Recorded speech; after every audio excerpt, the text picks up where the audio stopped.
Another brand new tech news. নিশ্চয়ই খুব ভালো রয়েছেন। আমরা গত 2 সপ্তাহে 2টা ভিডিও মিস করছি আস্ক স্যামের কিউএন এর ভিডিও। তো আজকের ভিডিওতে আপনাদের জানতে চাওয়ার প্রশ্নগুলো ঝটপট করে ফেলুন। আপকামিং আস্ক স্যামের ভিডিওতে এই প্রশ্নগুলো নিয়ে আমরা আলোচনা করব।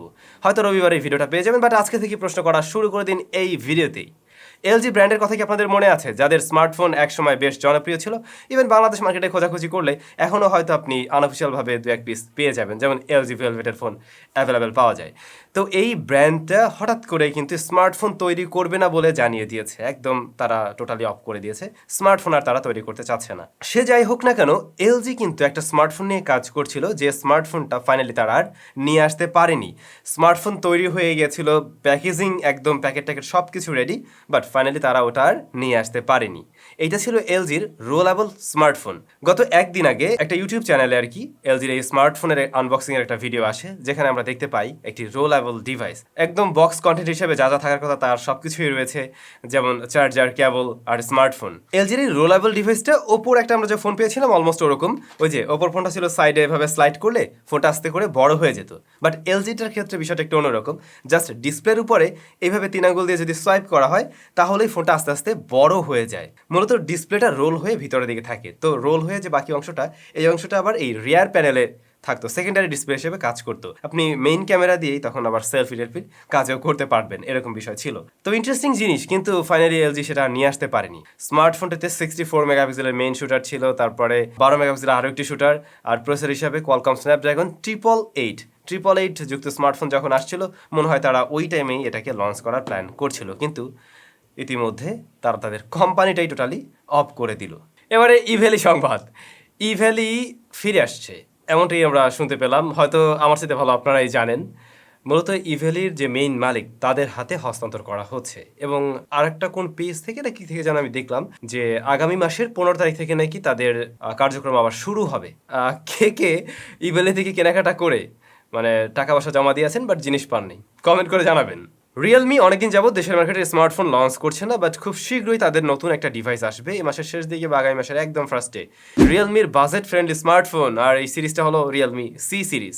দেখা যাক রিয়েলমি সি সিরিজের কোন ডিভাইস হয় এটা। তবে আমি যতটুকু জানি ইউনি এসওসির প্রসেসর থাকবে এই স্মার্টফোনে। ফুল এইচডি প্লাস রেজলিউশনের ডিসপ্লে হয়তো থাকবে না, এইচডি প্লাস হওয়ার পসিবিলিটি আছে, বাট ব্যাটারি বড়সড় হবে, 5000 mAh এর ব্যাটারি, এবং ডিজাইনটা নাকি বেশ সুন্দর হবে। Xiaomi CV2 স্মার্টফোনটি আসবে এ মাসেই আসবে এমনটা আমরা জানি, এবং গত 2-3টা টেক নিউজ আমি শেয়ার করছিলাম, ইভেন গতকালকে তো আমরা একটা ছবিও শেয়ার করছিলাম। বাট আজকে এই স্মার্টফোনের ডিসপ্লের ছবিটাও এসছে, এবং যেমনটা আপনারা দেখছেন ডিসপ্লেতে পিল শেপ কাট আউট, 2টা ক্যামেরা রয়েছে, এবং 2টা ক্যামেরাই নাকি 32 মেগাপিক্সেলের। সামনে 2টা ক্যামেরা, 2টাই 32 মেগাপিক্সেল। যত সম্ভব একটা হতে পারে মেইন শুটার আর একটা আলট্রাওয়াইড হতে পারে, আমি জানি না আসলে কি। বাট এখানে দেখুন সেন্সর বা লেন্সটা যে দেখা যায় সেটা একটা ছোট একটা বড়। বাট আমার যা মনে হয়, আমার যা সন্দেহ, এই যে অ্যাপলের যে ডাইনামিক আইল্যান্ড, এরকম কিছু একটা ঘটাবে Xiaomi এই ফোনে। হতে পারে, কারণ তাদের ওই শেপটা যেহেতু একদম অলমোস্ট সেম, জাস্ট সাইজে একটু ছোট। তো হতে পারে তারা এইটাতে কোনো pop up notification system add করে দেবে বা সেরকম কিছু। এর বাইরে কি আমরা দেখতে পাই ডিসপ্লেটা বেশ কার্ভড, রেয়ার প্যানেলটাও বেশ সুন্দর। হয়তো গুড লুকিং স্মার্টফোন, আর প্রসেসর সম্বন্ধে জানে নেই 7 জেনারেশন 1। OnePlus-এর পরবর্তী নাম্বার সিরিজের স্মার্টফোন OnePlus 11 সিরিজ, এখানে যে প্রো ভ্যারিয়েন্টটা থাকবে OnePlus 11 Pro, এর ব্যাপারে এখন আমরা মোটামুটি সব কিছু জানতে পারছি। কী কী নিয়ে আসছে ওই স্মার্টফোন। ডিজাইনের ব্যাপারে জানি না, বাট ভিতরে যা থাকছে ডিসপ্লে হিসাবে কিউএইচডি রেজলিউশনের প্যানেল থাকবে, যা 120 হার্টজ হাই রিফ্রেশ রেটের। ক্যামেরা সেকশনে হলো 50 মেগাপিক্সেল, 48 মেগাপিক্সেল এবং 32 মেগাপিক্সেল, আর ফ্রন্ট ফেসিং ক্যামেরায় 16 মেগাপিক্সেল। হ্যাসেলব্লাডের সাথে কোলাবোরেশনের মাধ্যমে আসবে নাকি স্মার্টফোন, এবং ব্যাটারি হিসাবে থাকবে এতে 5000 mAh 100 ওয়াটের চার্জার, আর প্রসেসর হিসাবে 8+ জেনারেশন 2। দেখা যাক এগুলো আসলে আসে কি না, বা আরও নতুন কিছু থাকলেও থাকতে পারে, সময় হলে সব কিছুই জানা যাবে। এবারে নোকিয়া। বাংলাদেশে নোকিয়া আছে, বাংলাদেশে নোকিয়ার ফ্যাক্টরি আছে, কিন্তু তেমন কোনো হাইপে নেই, কিন্তু তাদের স্পেশাল কোনো ডিভাইস নেই, আমরা তেমন কিছু দেখছি না। বাট আমরা যতটুকু জানতে পারছি নোকিয়া ঘুরে দাঁড়ানো ট্রাই করছে, এবং হয়তো নোকিয়ার তরফ থেকে আমরা স্পেশাল কিছু ডিভাইস খুব শীঘ্রই পেতে পারি। ভিডিও শেষ করব, কমেন্ট সেকশনে যাব, তবে আরও একবার মনে করিয়ে দিই, আপকামিং আস্ক স্যামের জন্য আপনার যাবতীয় প্রশ্নগুলো ঝটপট করে ফেলুন এই ভিডিওতে। নিশ্চয়ই দেখা হবে রবিবারে। আর নাইম ভাই লিখছেন, ভাই টেসলার কথা মনে আছে? হ্যাঁ, টেসলা ব্র্যান্ডের স্মার্টফোন আসবে এমনটাই আমরা বিভিন্ন গুঞ্জন শুনে আসছিলাম, ও পর্যন্তই, নতুন করে আর কিছু জানা যায়নি এখনও। মিস্টার জোকার, ভাই আইফোন এক্সএস ম্যাক্স আর এক্সআর এর একটা রিভিউ চাচ্ছি আপনার কাছ থেকে। ভাই এই পুরোনো ডিভাইসগুলো কোথায় পাবো? আমি ট্রাই করবো, ম্যানেজ করতে পারলে হয়তো ভিডিও দেওয়া যেতে পারে, তবে না আসার সম্ভাবনাই অনেক বেশি। হৃদয় দাস, ভাই এটা কি সৌদি আরবে পাওয়া যায়? প্রজেক্টরের ব্যাপার জানতে চেয়েছেন।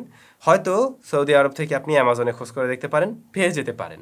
সবাই অনেক বেশি ভালো থাকুন। আমাদের চ্যানেলে আজকে আরও একটি ভিডিও দেওয়া হয়েছে, ওটা হলো একটি স্মার্ট ওয়াচের। যারা নতুন একটা স্মার্ট ওয়াচ কেনার চিন্তা ভাবনা করছেন দেখতে পারেন, অ্যামোলেড ডিসপ্লে আছে বড়সড়। ডেসক্রিপশনে লিঙ্কটা দেওয়া থাকবে। টাটা।